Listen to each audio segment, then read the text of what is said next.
Ladies and gentlemen, please welcome Mr. Jan Scruggs, founder and president of the Vietnam Veterans Memorial Fund. Well, thank you. I do appreciate the very, very kind welcome. Ladies and gentlemen, it's a pleasure to be here. I want to welcome my fellow military veterans of the Vietnam War, Gold Star families and friends. I would like to begin especially by welcoming our Gold Star families.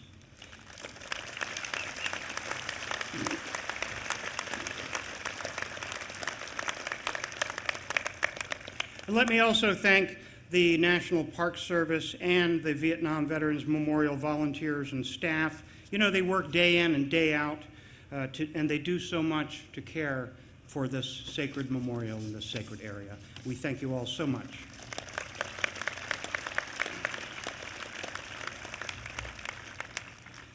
I want to extend my personal thanks to Secretary of the Interior Ken Salazar for his very strong support, his leadership. Mr. Secretary, please thank your remarkable staff at the National Park Service for their magnificent help for today's ceremony and for their steadfast support for over 30 years since this memorial has been built. Thank you, Mr. Secretary.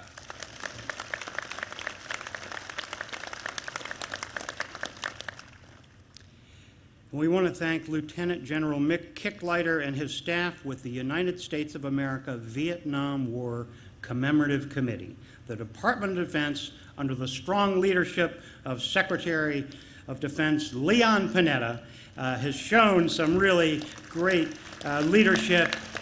They are making this day possible. This will be an amazing day that no one here will ever forget. Thank you for spending your Memorial Day with us. Like every year, tradition brings us to this place to remember, to pay respects, but this ceremony will be unlike anything that's ever been hosted here before. This is indeed a special occasion for this memorial, and I know that you will be moved and inspired. I want to be the first to invite everyone to come back for what will be another wonderful event, Veterans Day, as we commemorate the 30th anniversary of the Vietnam Veterans Memorial. And around that time, we will also gather across the street to break ground for the Education Center at the Wall. This is a place where heroes will be honored, where the veterans of Vietnam will be remembered, and as well, the veterans of Iraq and Afghanistan will be honored there. Thank you all very much for those of you who have served in those wars.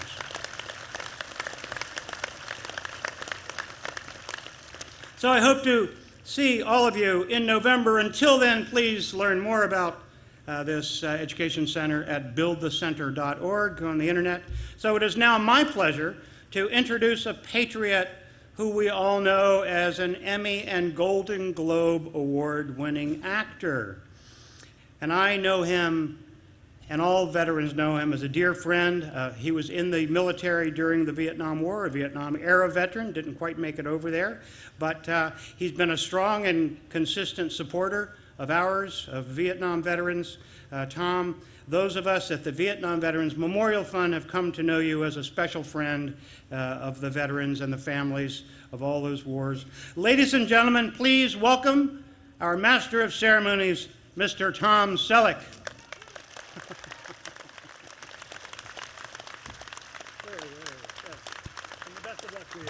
Thank you, sir.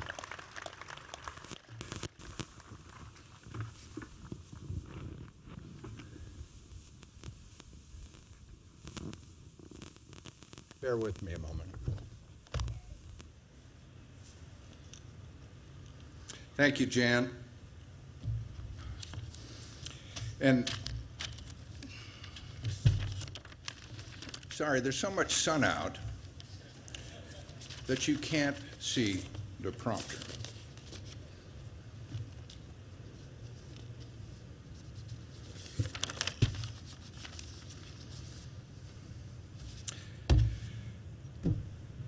Thank you, Jan. Thanks for your kind words, and also your friendship, Jan. And I think I speak for all veterans when I say thank you for your vision, your perseverance, and leadership.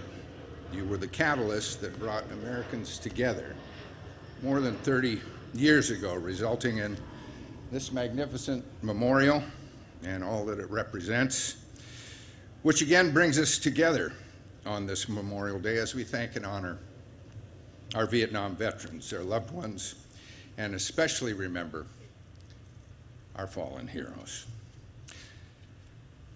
Let me also recognize Vietnam veteran and Medal of Honor recipient James Michael Spayberry, who joined us today.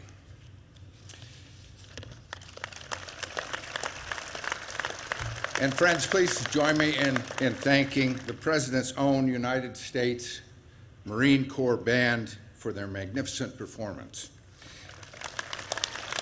And now, please rise as you are able and welcome our host members of the official party. The Secretary of Defense, the Honorable Leon Panetta.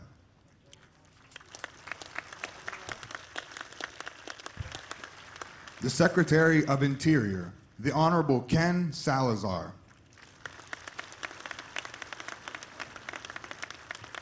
The Honorable Eric Shinseki, Secretary of Veterans Affairs.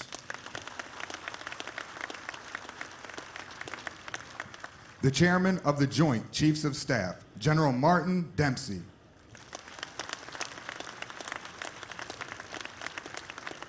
The Honorable Chuck Hagel, former United States Senator from Nebraska.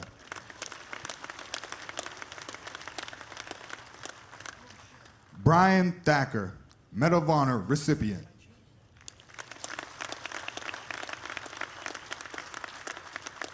Lieutenant Colonel Stephen West, Chaplains Corps, United States Air Force.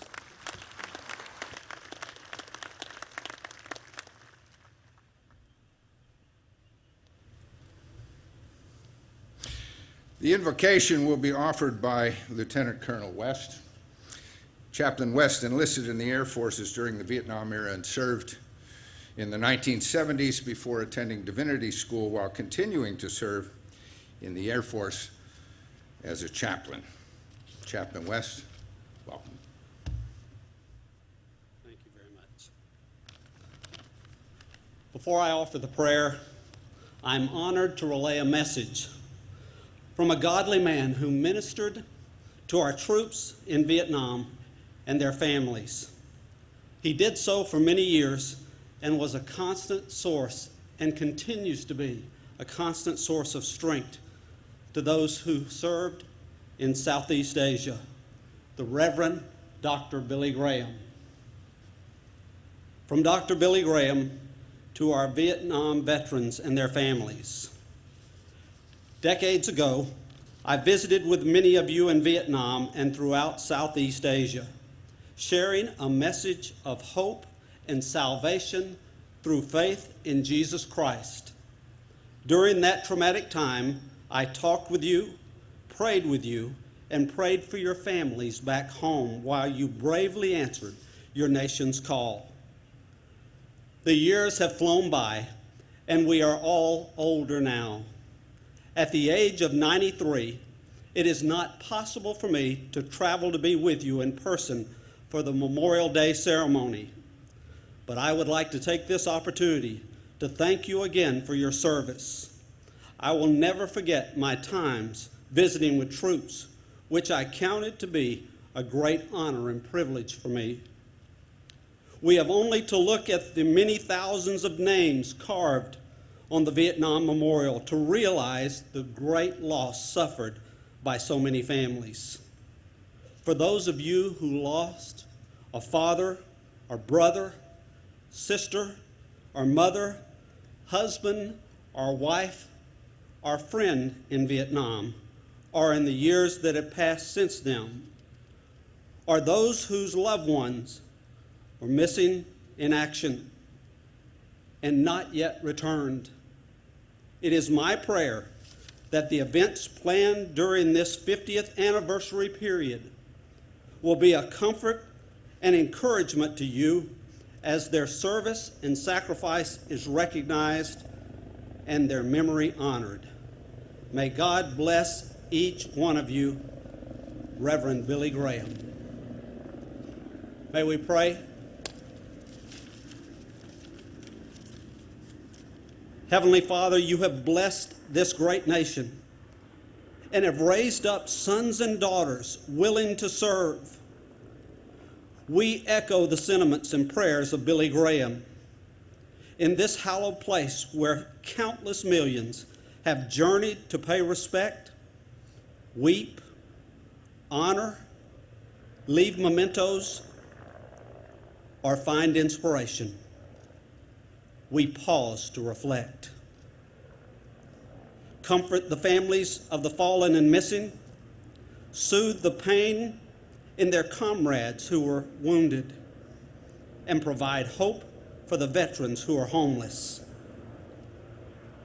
For all who have made the ultimate sacrifice in the defense of freedom, we are eternally grateful and commit that we will always remember. Amen. Please be seated. Please be seated.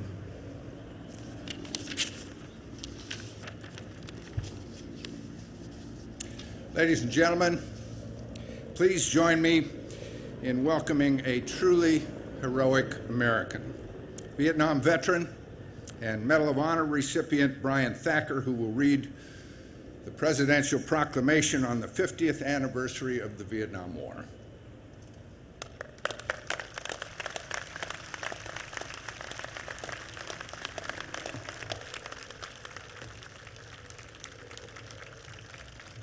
Thank you. Commemoration of the 50th anniversary of the Vietnam War by the President of the United States of America, a proclamation. As we observe the 50th anniversary of the Vietnam War, we reflect with solemn reverence upon the valor of a generation that served with honor. We pay tribute to the more than 3 million servicemen and women who left their families to serve bravely, a world away from everything they knew and everyone they loved. From Mai Drang to Khe Sanh, from Hue to Saigon and countless villages in between. They pushed through jungles and rice paddies, heat, and monsoon, fighting heroically to protect the ideals we hold dear as Americans. Through more than a decade of combat over air, land, and sea, these proud Americans upheld the highest traditions of our armed forces. As a grateful nation, we honor more than 58,000 patriots, their names etched in black granite, who sacrificed all they had and all they would ever know. We draw inspiration from the heroes who suffered unspeakably as prisoners of war, yet who returned home with their heads held high. We pledge to keep faith with those who were wounded and still carry the scars of war, seen and unseen. With more than 1,600 of our service members still among the missing, we pledge as a nation to do everything in our power to bring these patriots home. In the reflection of the wall, we see military family members and veterans who carry a pain that may never fade. May they find peace in knowing their loved ones endure, not only in medals and memories, but in the hearts of all Americans who are forever grateful for their service, valor, and sacrifice. In recognition of a chapter in our nation's history that must never be forgotten, let us renew our sacred commitment to those who answered our country's call in Vietnam and those who awaited their safe return. Beginning on Memorial Day 2012, the federal government will partner with local governments, private organizations, and communities to participate in the commemoration of the 50th anniversary of the Vietnam War. A 13-year program to honor and give thanks to a generation of proud Americans who saw our country through the most challenging missions we have ever faced. While no words will ever be fully worthy of their service, nor any honor truly befitting their sacrifice, let us remember that it is never too late to pay tribute to the men and women who answered the call of duty with courage and valor. Let us renew our commitment to the fullest possible accounting for those who have not returned. Throughout this commemoration, let us strive to live up to their example by showing our Vietnam veterans, their families, and all who have served the fullest respect and support of a grateful nation. Now, therefore, I, Barack Obama, President of the United States of America, by virtue of the authority vested in me by the Constitution and the laws of the United States, do hereby proclaim May 28, 2012 through November 11, 2025 as a commemoration of the 50th anniversary of the Vietnam War. I call upon federal, state, and local officials to honor our Vietnam veterans, our fallen, our wounded, those unaccounted for, our former prisoners of war, their families, and all who served with appropriate programs, ceremonies, and activities. In witness thereof, I have hereunto set my hand this 25th day of May in the year of our Lord 2012, and of the independence of the United States of America, the 236th. Barack Obama. Thank you.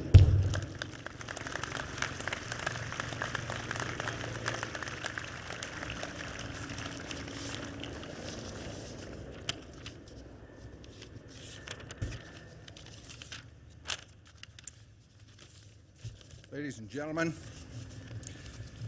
the National Mall continues to be the location for many important events in our country's history.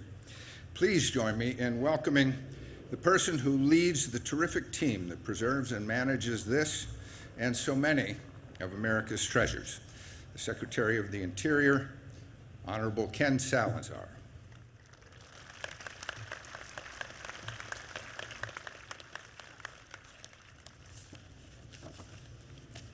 Thank you very much, Tom. To the Vietnam veterans and to all their families and all the military men and women who are here and their families, and to my cabinets on the colleague, Secretary Panetta and Secretary Shinseki, welcome to all of you here. Jan Scruggs, it is a privilege and an honor to partner with you and the Vietnam Veterans Memorial Fund at this hallowed place of remembrance of our fallen heroes.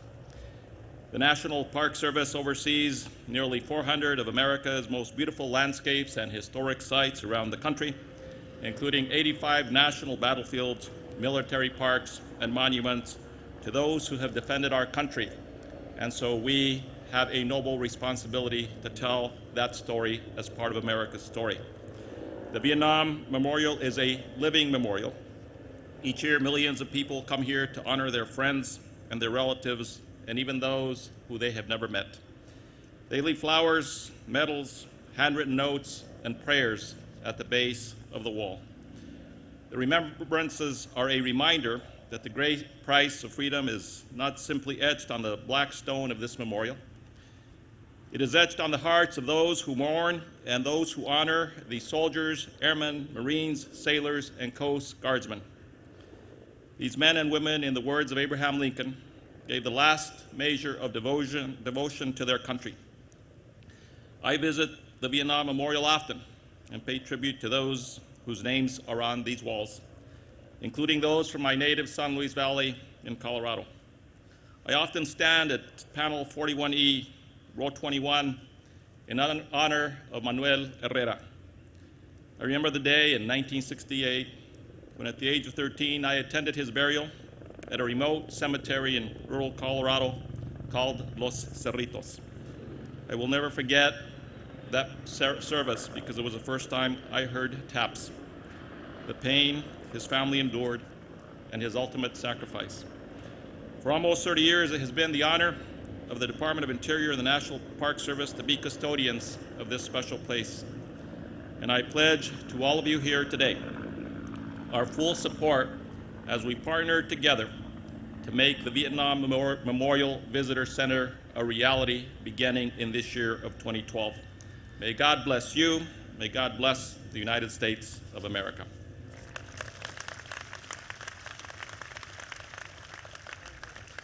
Thank you, Secretary Salazar. Fellow veterans, military families, distinguished guests, ladies and gentlemen, it is a profound honor to join you on this hallowed ground on this very special day. Our Gold Star families dedicate this day to their loved ones whose lives we honor and remember. Today, I join with you to again dedicate myself to the memory of my friends whose names are on this wall. Ronald M. Monapert, panel 27W, row 89.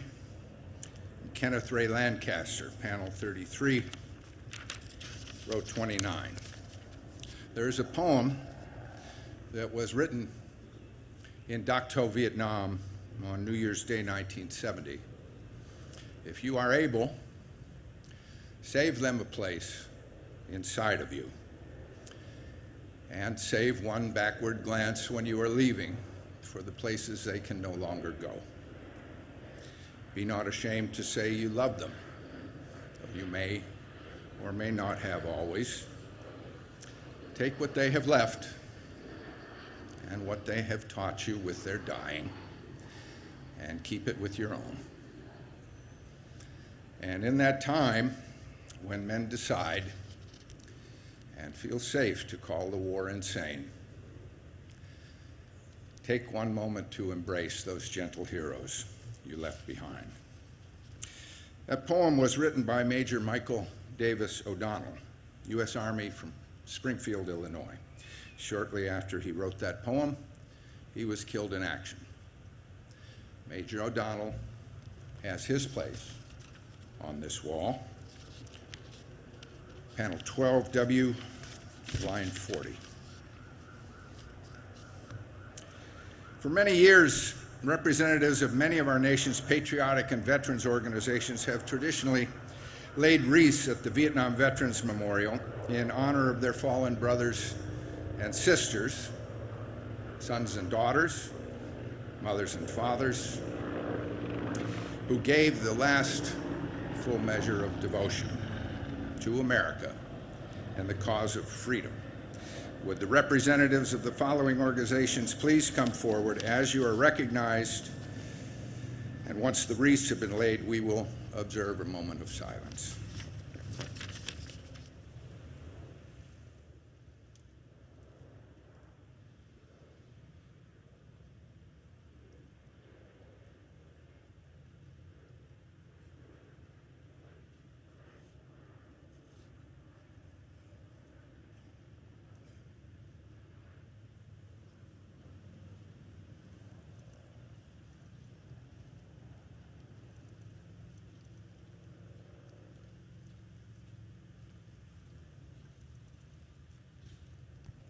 The Vietnam Women's Memorial Foundation, American Gold Star Mothers Incorporation, Gold Star Wives of America, Military Order of the Purple Heart, Vietnam Veterans of America, Associates of Vietnam Veterans of America, Sons and Daughters in Touch,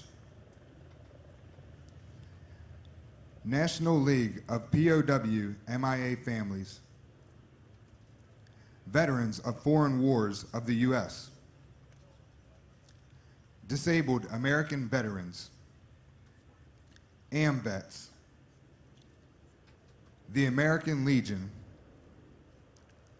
Ladies Auxiliary to the Veterans of Foreign Wars of the United States. Operation Freedom Bird. Verizon Veterans Advisory Board. Rolling Thunder, Washington, D.C. The 8 to 9 o'clock PTSD class. And Washington Veterans Administration Medical Center.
Ladies and gentlemen, please welcome a great leader and warrior, the 18th Chairman of the Joint Chiefs of Staff, General Martin Dempsey.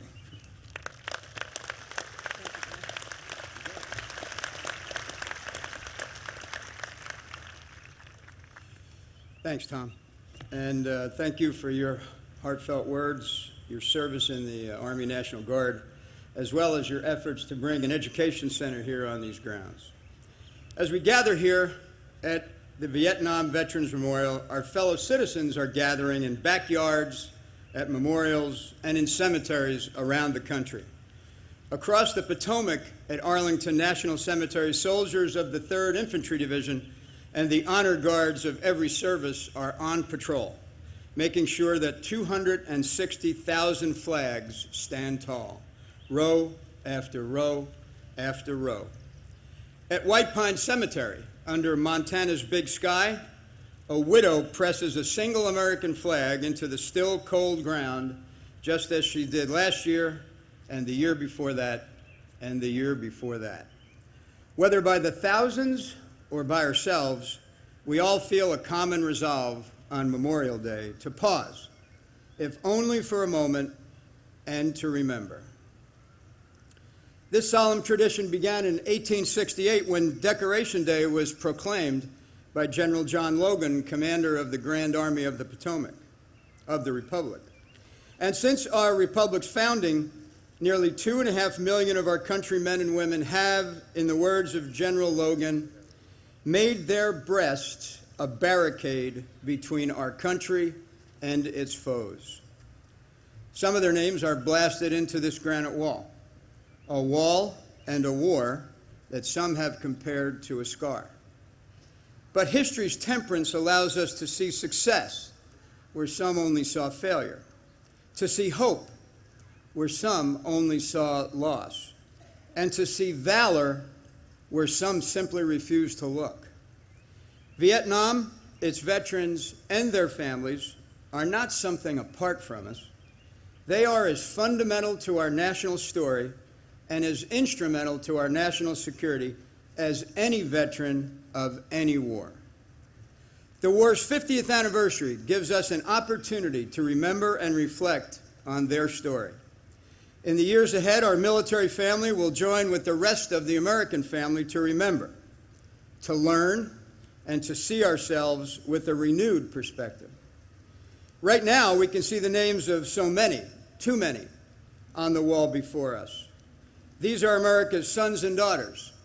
And today, their sons, their daughters, and even their grandchildren follow them in their service.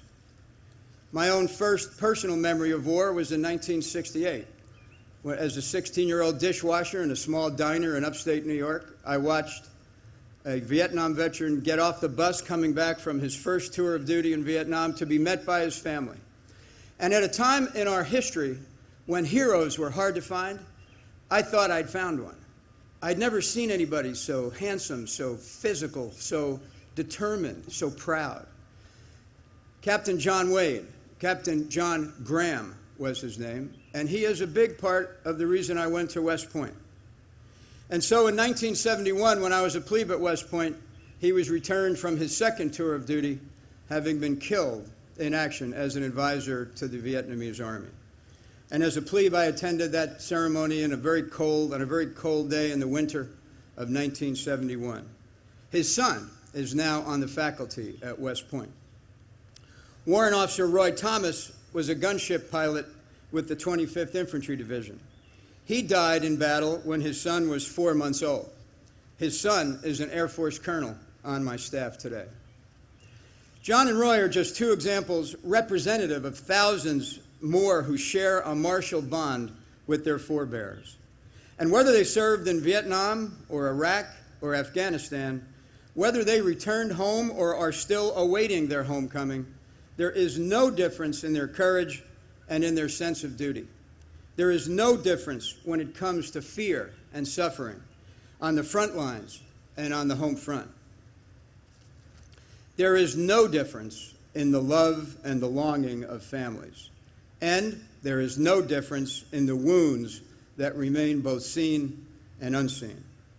However, let us resolve today that there will be one essential difference, that we will never again allow our veterans and their families to be left alone, left to feel somehow outside, left to fend for themselves. And let us resolve today to not just say welcome home, but to truly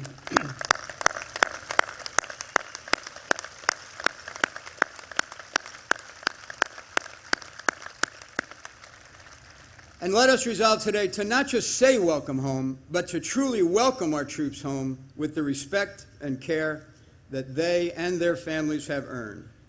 Such resolve is evident in those who join us today and who have joined together to support this memorial. We can see it in our President, our First Lady, our Secretary of Veterans Affairs, and our Secretary of Defense.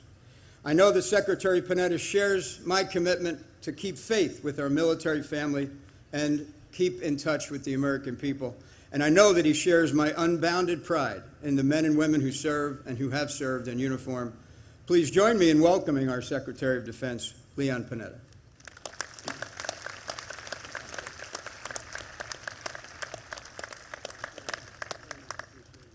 Thank you very much, Marty, Tom, ladies and gentlemen, distinguished guests, America's veterans. I'm honored to be here today with all of you as we begin the commemoration of the 50th anniversary of America's participation in the Vietnam War. Memorial Day is an appropriate opportunity for all Americans to come together to pay tribute to all those who have fought and died for our country across more than 200 years and on battlefields near and far. America's sons and daughters have made the ultimate sacrifice in defense of our liberties to give us all a better life. At this hour, at this hallowed and haunting memorial, we commemorate the 50th anniversary of the Vietnam War, a war that occupies a central place in the American story. Millions of Americans were sent across the Pacific to a little-known place to fight in the service of the country that they loved. Not only at this hour, but at all times, we remember and carry in our hearts the more than 58,000 soldiers, sailors, airmen, Marines, Coast Guardsmen, whose names are inscribed on this dark wall for eternity. For me personally, this is an especially moving moment. As a member and later chairman of the Vietnam-era Veterans Caucus in the House of Representatives, I had the honor to work on the endowment of this memorial, to see the names of soldiers that I served with inscribed on this wall, to see the names of officers who went through ROTC with me at Santa Clara inscribed on this wall, to know my good friend Everett Alvarez, a hero from this war and a classmate of mine, served with great distinction in that war. No memorial better reflects the pain of the sacrifices that were made. Many more came home from that war to a country that failed to fully acknowledge their service and their sacrifice and failed to give them the honor they so justly deserved. That experience, that failure to thank those who were willing to put their lives on the line for this country, was burned into the soul of my generation. For too many Vietnam veterans, the recognition of their bravery came too late. The Vietnam generation, my generation, is graying now. But this commemoration effort gives the country an opportunity today and in the years ahead to try and right the wrongs of the past, to remember those who served in this war and what they did for us, their service and their sacrifice on our behalf. Last week, I had the opportunity to join the President in paying tribute to a fallen member of that generation, Specialist Les Sabo, who posthumously received the Medal of Honor. Les Sabo died in Vietnam, saving his brothers in arms. And it was those same brothers from the 101st Airborne Division who campaigned to reopen the Medal of Honor process for Les more than 10 years ago. The story of Les, in many ways, is the story of the Vietnam War. We forgot, and now we finally remember. Next week, as Secretary of Defense, I'll have the opportunity to travel to Vietnam to continue strengthening the growing ties our two countries are reestablishing since 1995.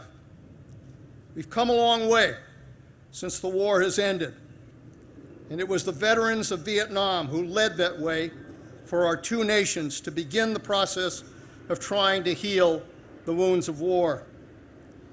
Today, the Department of Defense personnel are working diligently to identify and locate the remains of fallen service members missing in action in Vietnam. Let me assure you, this sacred mission will continue until all of our troops come home and are accounted for.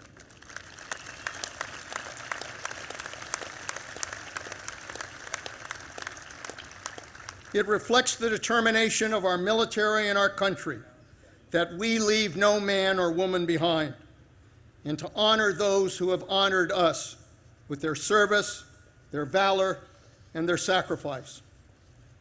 During the last decade of war, like past generations of warriors, another generation has answered the call to fight and to sacrifice on foreign soil.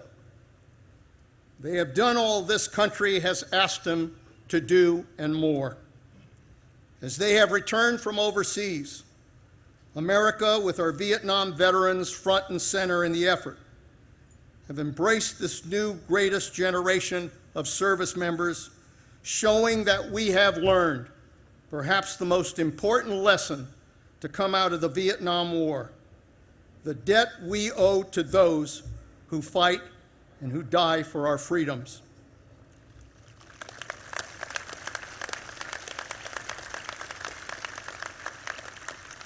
The President and Mrs. Obama have done so much to encourage Americans to do more to recognize and support these great patriots. They have led the fight for the men and women who have fought for our nation. As this country faces tough economic times, we must do everything we can to ease the transition of the thousands of service members who will come home from war to civilian life. They fought for us. The least we can do is fight for them.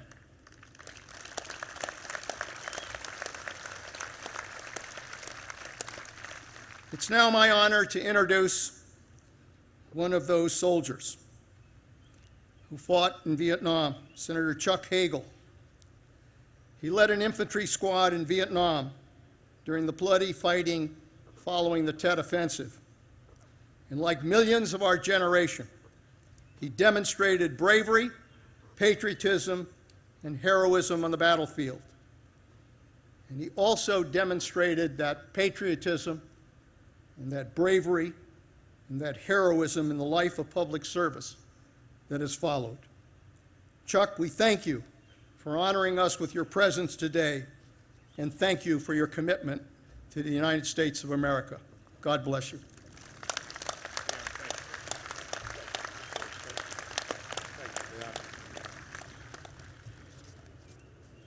Leon, thank you. I am honored to be among you today and grateful for an opportunity to say a couple of words before I introduce our special guest this afternoon. This uniquely American day, Memorial Day, was born over 140 years ago of America's Civil War, our most costly and terrible war, a war that tore at the heart and fabric of our republic. The next war to divide America produced this simple and elegant memorial that watches over us today. It reflects the images of the future as it records the names of the past.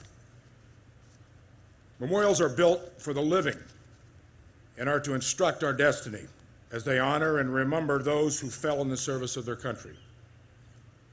Memorials further instruct us of the powerful responsibility of our nation's stewards to make policy worthy of the sacrifices of those who serve and die.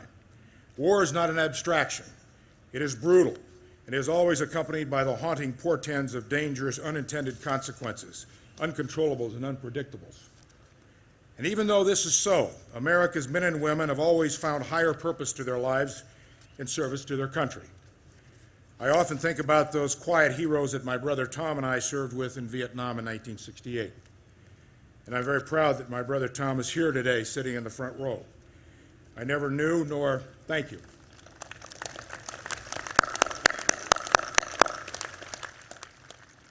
I never knew nor served with a better soldier or a better man than my brother Tom. These quiet heroes who we slogged through jungles with, fought side by side with, were wounded with, and sometimes helplessly watched die, always considered themselves just ordinary people.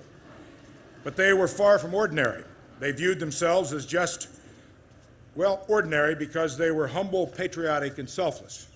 They never asked for nor expected anything in return for their service other than respect and dignity. Tragically, what they received upon their return from a confused and angry nation was neither. In fact, they were blamed for the folly that so consumed America for so many years. The Vietnam Veterans Memorial means many things to many people. Not only is there deep meaning and connection with our Vietnam veterans and their families to the wall, but so it is with all Americans of all generations. Among these feelings for Vietnam veterans is the responsibility and honor to assist returning veterans from the wars of the last 11 years, assuring that these returning veterans are productively integrated back into society with the appreciation and recognition befitting a great nation. As we have painfully learned the tragic lessons from Vietnam, society must always separate the war from the warrior. We do not celebrate the Vietnam War, we commemorate and historically recognize it. And as I said at the Vietnam Veteran Memorial groundbreaking on this very site, on a cold, windy March day in 1982, there is no glory in war, only suffering. Life is always more about the people than the event. Events are stages upon which individuals change the world. And today, we do celebrate a group of people. We celebrate those individuals who changed our country for the better, our Vietnam veterans and their families. We also recognize those who are assisting our military families today in very special ways, like the First Lady, Michelle Obama, and Dr. Joe Biden. The character of a nation is always about who it chooses to be its leaders and how it respects its veterans. In my lifetime, America has not known two more committed leaders to its men and women in uniform and its veterans and their families than President Obama and Vice President Biden. On behalf of this beautifully creator-endowed land, here to speak for all of us on this special day when we were all Americans is the leader of our country, the 44th President of the United States, Barack Obama. Ladies and gentlemen, please rise for the arrival of the guest of honor and remain standing until the colors are retired.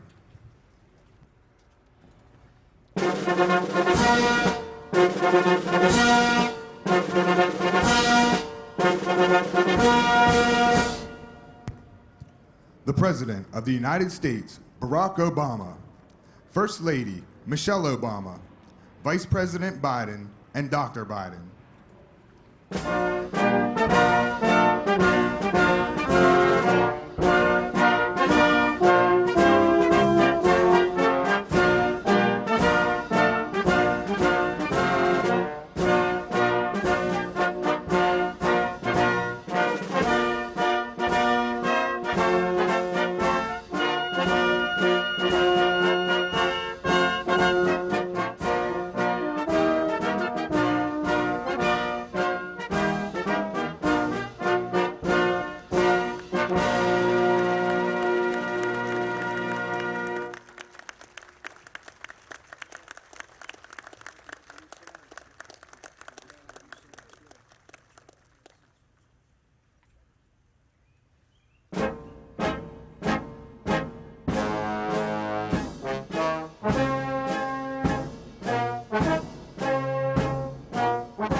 Colors, present, huh!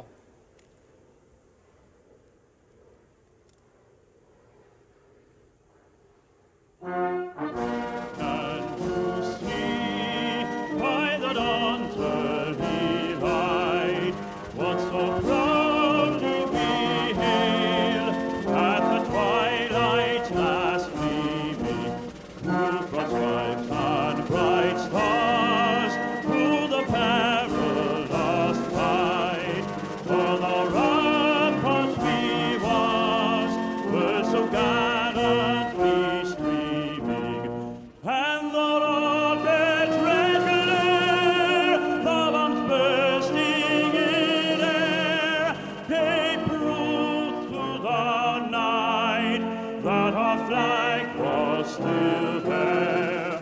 Oh, say does that star-spangled banner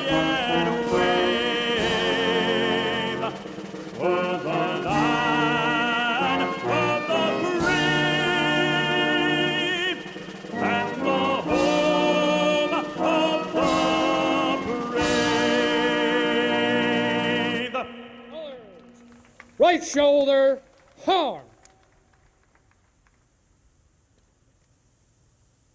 Colors. Colors turn, march.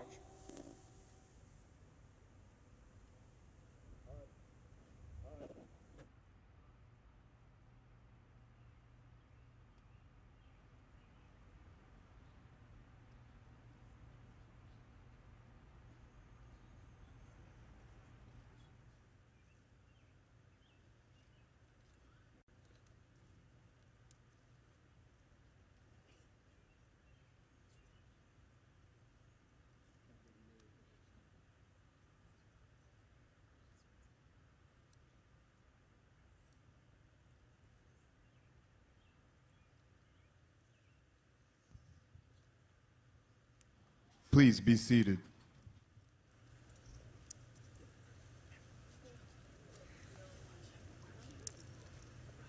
Good afternoon, everybody. Chuck, thank you for your words and your friendship and your life of service. Veterans of the Vietnam War, families, friends, distinguished guests. I know it is hot, but you are here to honor your loved ones, and Michelle and I could not be more honored to be here with you. You know, it speaks to the complexity of America's time in Vietnam that even now, historians cannot agree on precisely when the war began. American advisors had served there and died there as early as the mid-50s. Major combat operations would not begin until the mid-60s. But if any year in between illustrated the changing nature of our involvement, it was 1962. It was January in Saigon. Our Army pilots strapped on their helmets and boarded their helicopters. They lifted off, raced over treetops carrying South Vietnamese troops. It was a single raid against an enemy stronghold, just a few miles into the jungle. But it was one of America's first major operations in that faraway land. 50 years later, we come to this wall, to this sacred place, to remember. We can step towards its granite wall, reach out, touch a name. Today is Memorial Day, when we recall all those who gave everything in the darkness of war so we could stand here in the glory of spring. And today begins the 50th commemoration of our war in Vietnam. We honor each of those names etched in stone. 58,282 American patriots. We salute all who served with them. And we stand with the families who love them still. For years, you've come here to be with them once more. And in the simple things you've left behind, your offerings, your mementos, your gifts, we get a glimpse of the lives they led. The blanket that covered him as a baby, the baseball bat he swung as a boy, a wedding ring, a photo of the grandchild he never met, the boots he wore, still caked in mud, the medals she earned, still shining.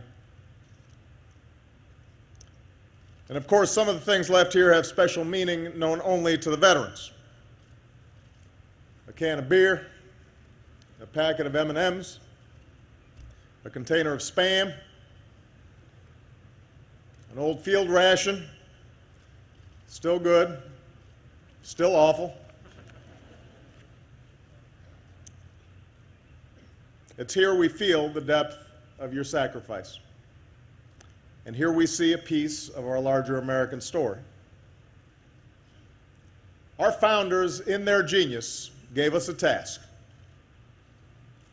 They set out to make a more perfect union. And so it falls to every generation to carry on that work, to keep moving forward, to overcome a sometimes painful past, to keep striving for our ideals. And one of the most painful chapters in our history was Vietnam. Most particularly how we treated our troops who served there. You are often blamed for a war you didn't start, when you should have been commended for serving your country with valor. You're sometimes blamed for misdeeds of a few.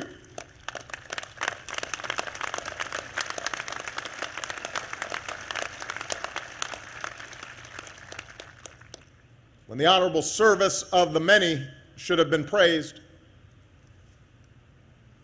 you came home and sometimes were denigrated when you should have been celebrated. It was a national shame, a disgrace that should have never happened. That's why here today we resolve that it will not happen again.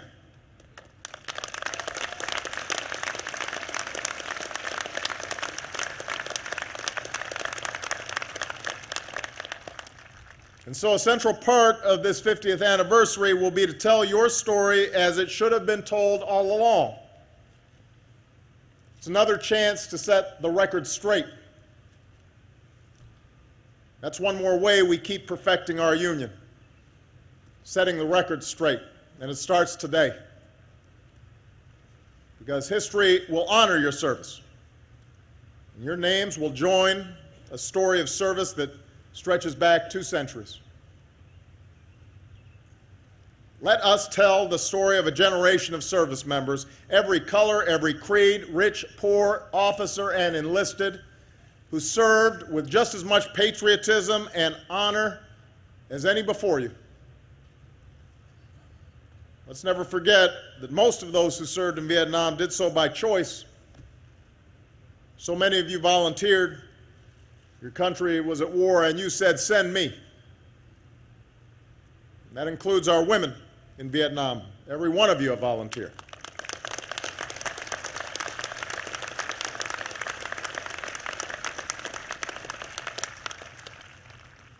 Those who were drafted, they too went and carried their burden.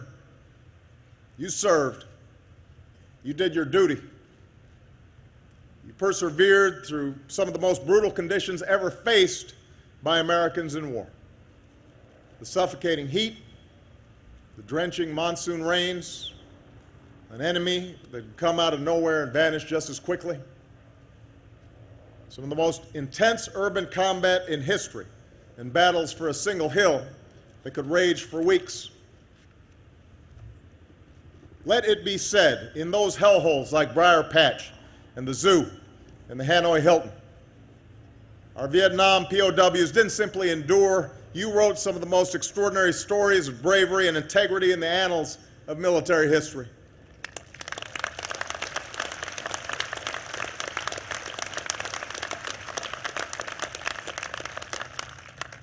As a nation, we've long celebrated the courage of our forces at Normandy and Iwo Jima, the Pusan Perimeter, and Heartbreak Ridge. So let us also speak of your courage at Hue and Khe Sanh, at Tan Son Nhut and Saigon, from Hamburger Hill to Rolling Thunder, All too often it's forgotten that you, our troops in Vietnam, won every major battle you fought in.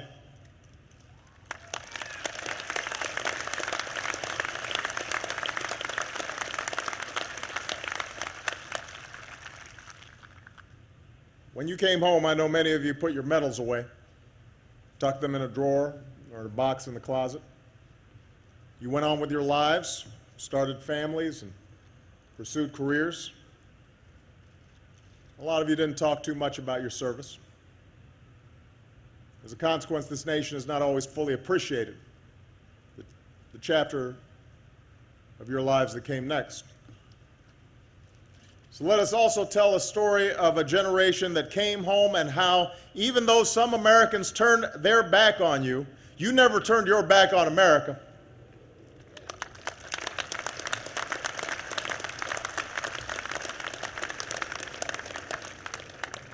Like generations before you, you took off the uniform, but you never stopped serving. You became teachers and police officers and nurses, the folks we count on every single day. You became entrepreneurs, running companies and pioneering industries that changed the world. You became leaders and public servants, from town halls to Capitol Hill, lifting up our communities, our states, our nation. You reminded us what it was like to serve, what it meant to serve. And those of you who stayed in uniform, you rose through the ranks, became leaders in every service, learned from your experience in Vietnam, and rebuilt our military into the finest force that the world has ever known.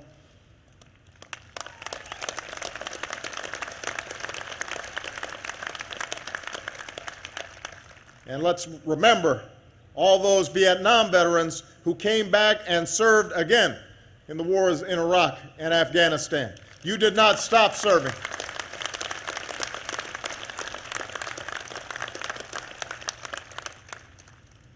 Even as you succeeded in all these endeavors, you did something more. Maybe the most important thing you did. You looked after each other. When your government didn't live up to its responsibilities, you spoke out, fighting for the care and benefits you had earned, and over time transforming the VA. And of course, one of these Vietnam veterans is now our outstanding Secretary of Veterans Affairs, Rick Shinseki.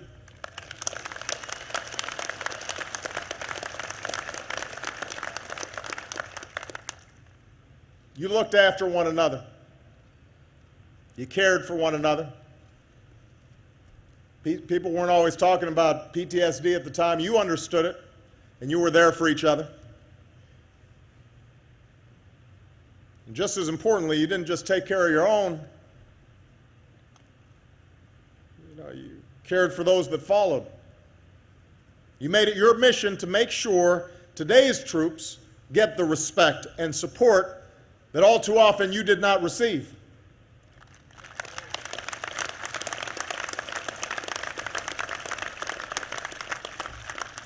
Because of you, because our Vietnam veterans led the charge, the post-9/11 GI Bill is helping hundreds of thousands of today's veterans go to college and pursue their dreams.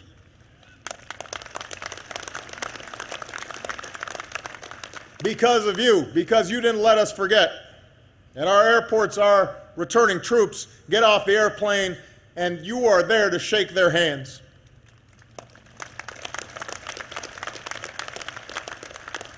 Because of you, across America, communities have welcomed home our forces from Iraq. And when our troops return from Afghanistan, America will give this entire 9/11 generation the welcome home they deserve. That happened in part because of you.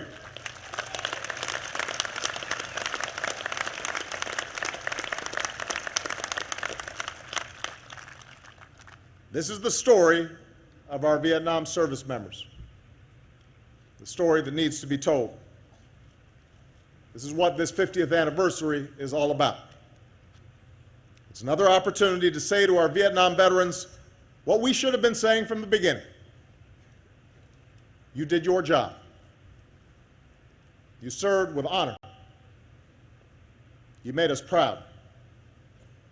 You came home and you helped build the America that we love and that we cherish. So here today, it must be said, you have earned your place among the greatest generations. At this time, I would ask all our Vietnam veterans, those of you who can stand, to please stand. All those already standing, raise your hands as we say those simple words which always greet our troops when they come home from here on out. Welcome home. Welcome home. Welcome home. Thank you. We appreciate you. Welcome home.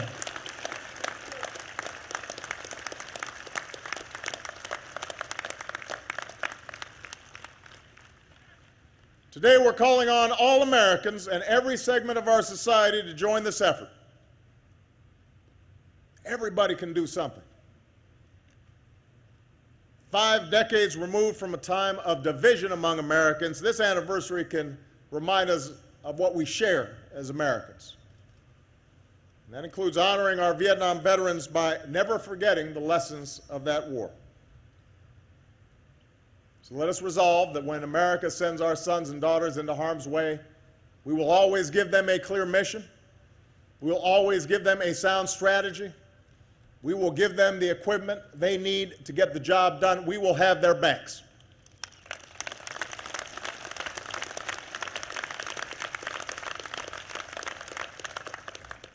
We will resolve that leaders will be candid about the risks and about progress and have a plan to bring our troops home with honor. Let us resolve to never forget the costs of war, including the terrible loss of innocent civilians, and not just in Vietnam, but in all wars.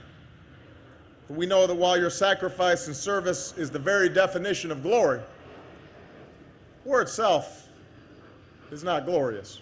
We hate war. When we fight, we do so to protect ourselves because it's necessary. Let's resolve that in our democracy we can debate and disagree, even in a time of war, but let us never use patriotism as a political sword.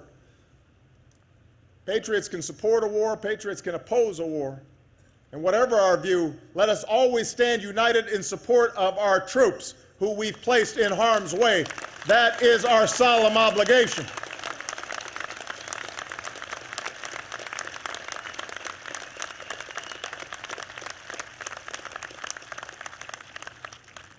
Let's resolve to take care of our veterans as well as they've taken care of us. Not just talk, but actions. Not just in the first 5 years after a war, but first 5 decades. For our Vietnam veterans, this means the disability benefits for diseases connected to Agent Orange. It means job opportunities and mental health care to help you stand tall again. It means ending the tragedy of veterans' homelessness so that every veteran who has fought for America has a home in America. You shouldn't have to fight for a roof over your heads when you fought on behalf of the country that you love.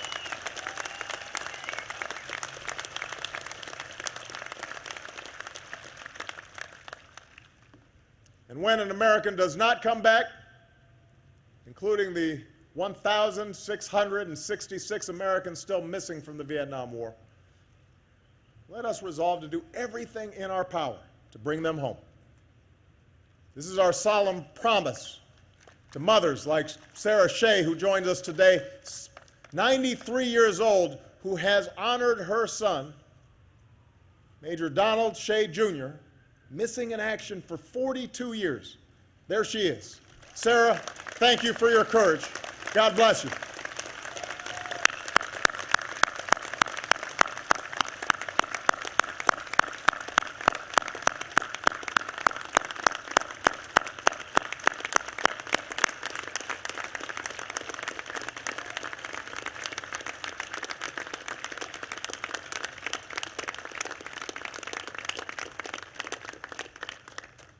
This is the promise we're fulfilling today to the Maroney family of Fayetteville, Arkansas.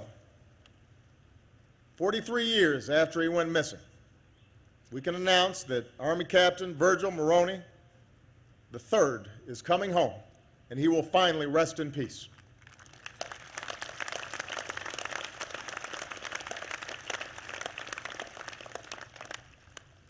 You know, some have called this war era a scar on our country, but here's what I say. As any wound heals, the tissue around it becomes tougher, becomes stronger than before. And in this sense, finally, we might begin to see the true legacy of Vietnam. Because of Vietnam and our veterans, we now use American power smarter, we honor our military more, we take care of our veterans better. Because of the hard lessons of Vietnam, because of you, America is stronger than before.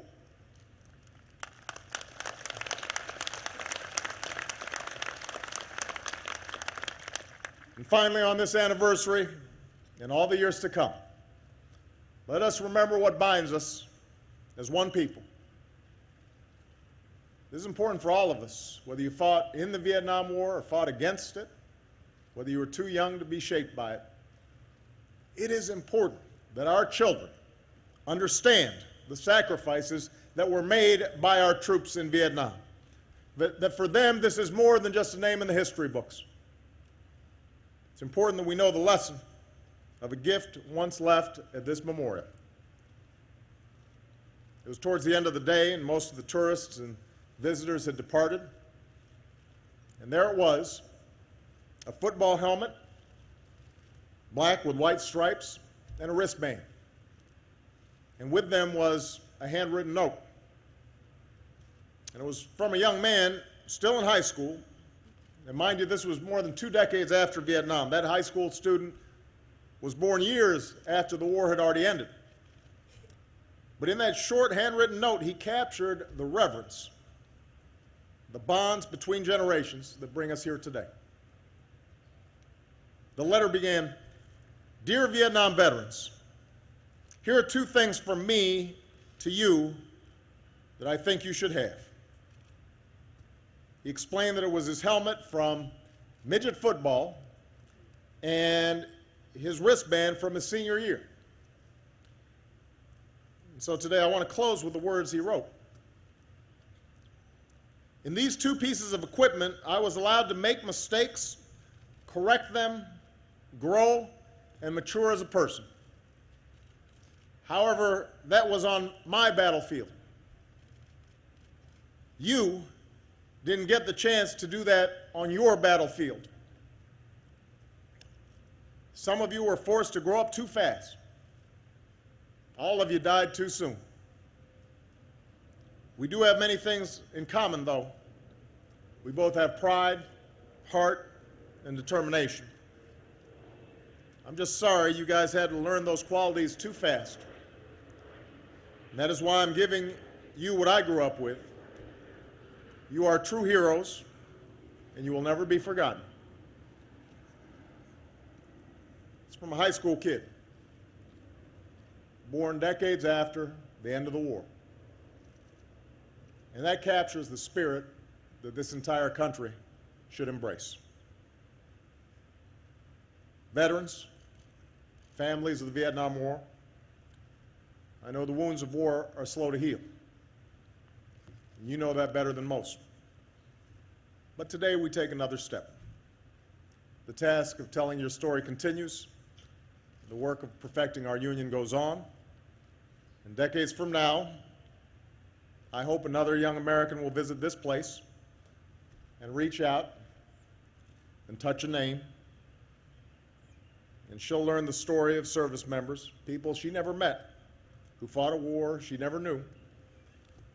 And in that moment of understanding and of gratitude and of grace, your legacy will endure. For you are all true heroes, and you will all be remembered. May God bless you. May God bless your families. May God bless our men and women in uniform. and may God bless these United States of America.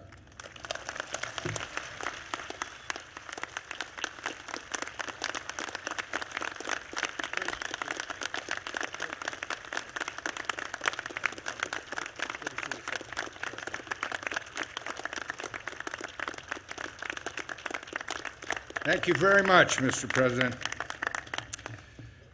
There is a tradition at the wall. When a new name is added, it is read on Memorial Day. This year, 10 new names were added to the wall. We ask families of these heroes to rise as their loved ones are read.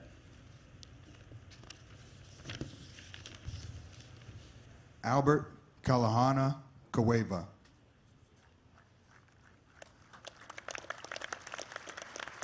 Joseph William Aubin.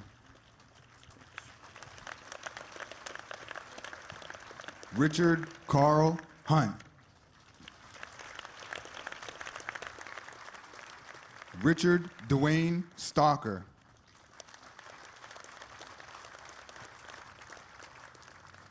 David McLean Disselitz. Walter Allen Lindsay. Frank A. Neary. David Lawrence Deckard.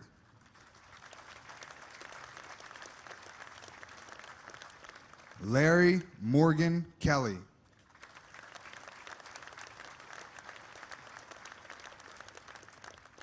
Johnny Owen Brooks.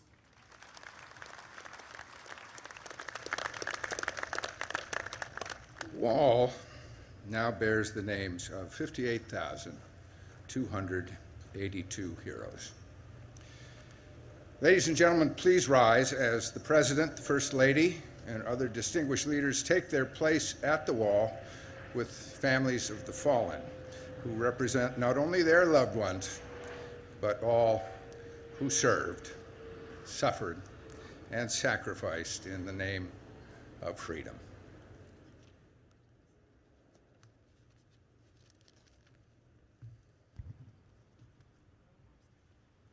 Joining the President and First Lady is Mrs. Rose Marie Sabo Brown, wife of Medal of Honor recipient Sergeant Leslie Sabo, U.S. Army, who will lay a wreath in honor of all who served.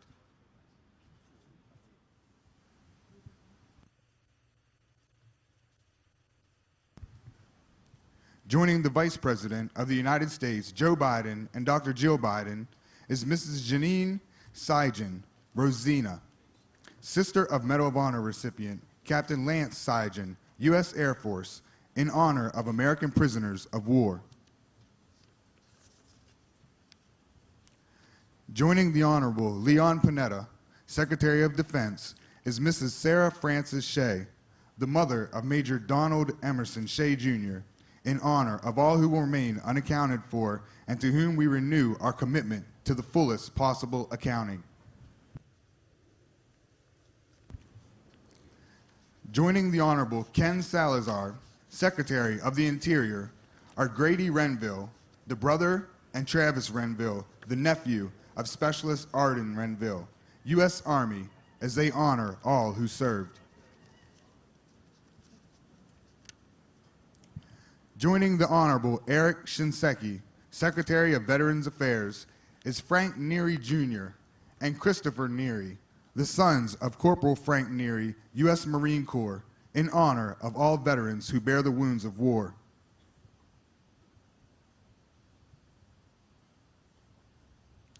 Joining General Martin Dempsey, Chairman of the Joint Chiefs of Staff, is Dave Clinker, brother of Captain Mary Clinker, in honor of all women warriors who served.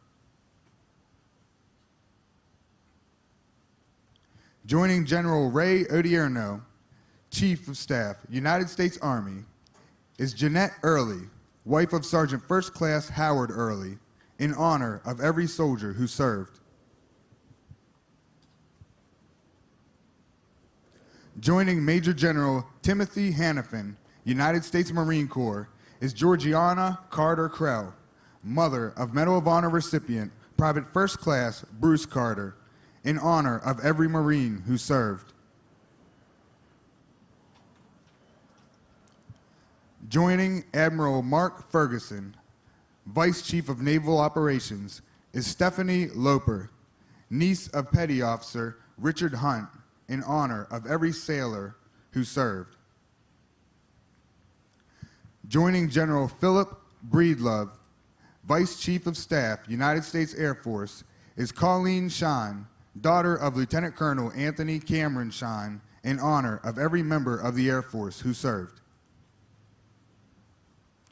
Joining the Vice Admiral Manson Brown, United States Coast Guard, is Henry Radicher, the brother and Conway Radicher, the sons of Lieutenant Jack Columbus Radicher, and in honor of every member of the Coast Guard who served. Joining General Craig R. McKinley, Chief of National Guard Bureau, is Bill Seiler and Stephen Seiler, the sons of Major Clyde Seiler, in honor of every member of the Guard and Reserves who served.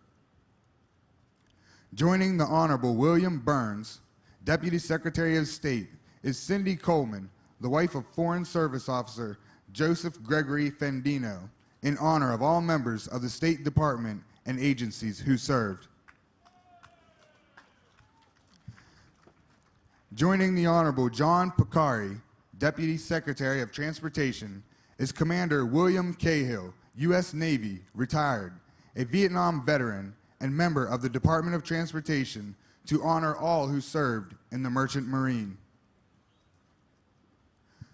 Joining Mr. Jan Scruggs is Ms. Billy Gabriel, the sister of Specialist James Gabriel, in honor of all Special Forces.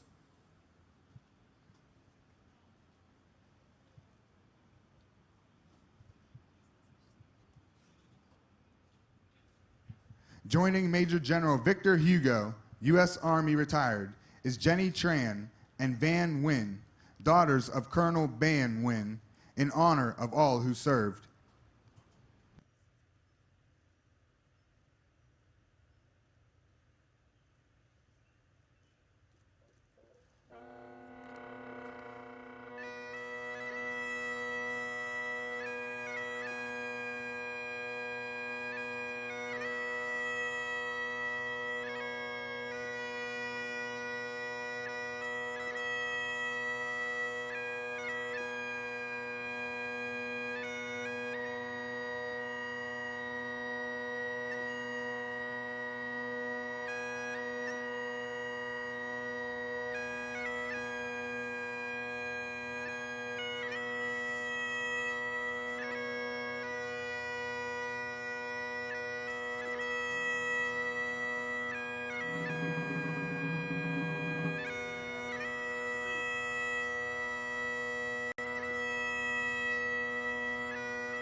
Please be seated.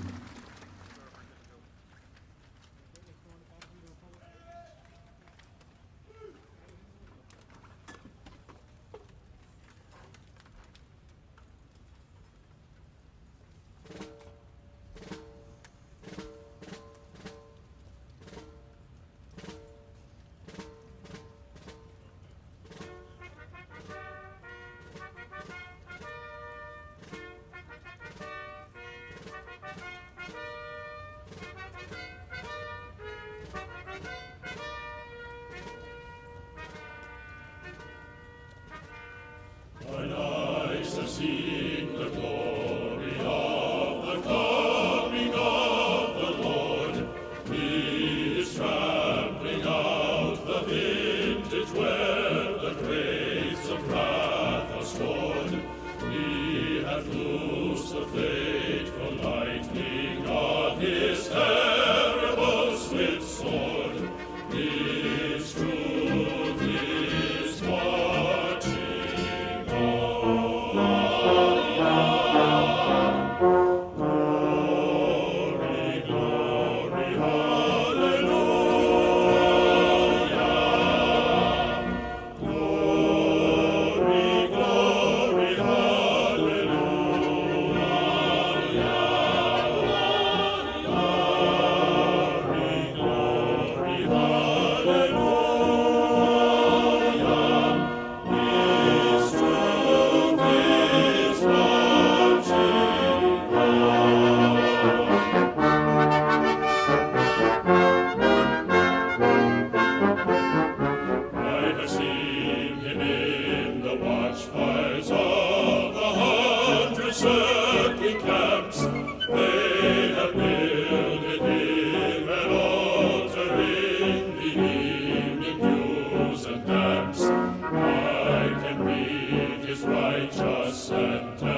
transfigures you and me. As he died to make men holy, let us die to make men free, while God is marching on. Glory, glory, hallelujah. Glory, glory, hallelujah. Glory, glory, hallelujah. His truth is marching on. Glory, glory, hallelujah. Glory, glory, hallelujah. Glory, glory, hallelujah. His truth is marching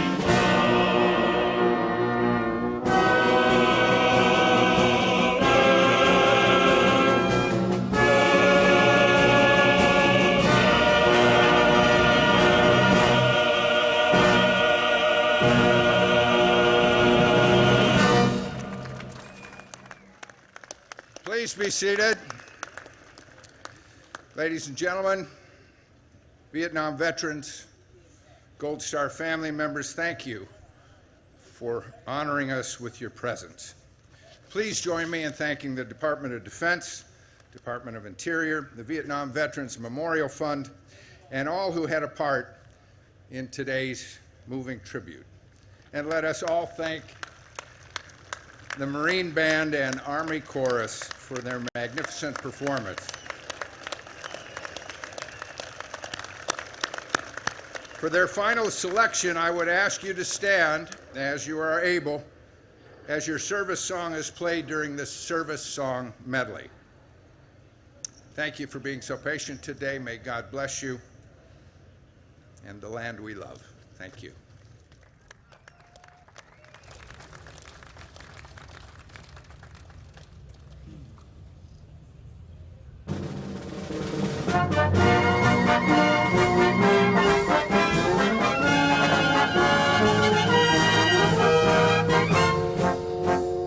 We're always ready for the call. We place our trust in Thee, who serve and strong and hard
Ladies and gentlemen, please rise for the departure of the official party and special guests and stay in place until they have departed.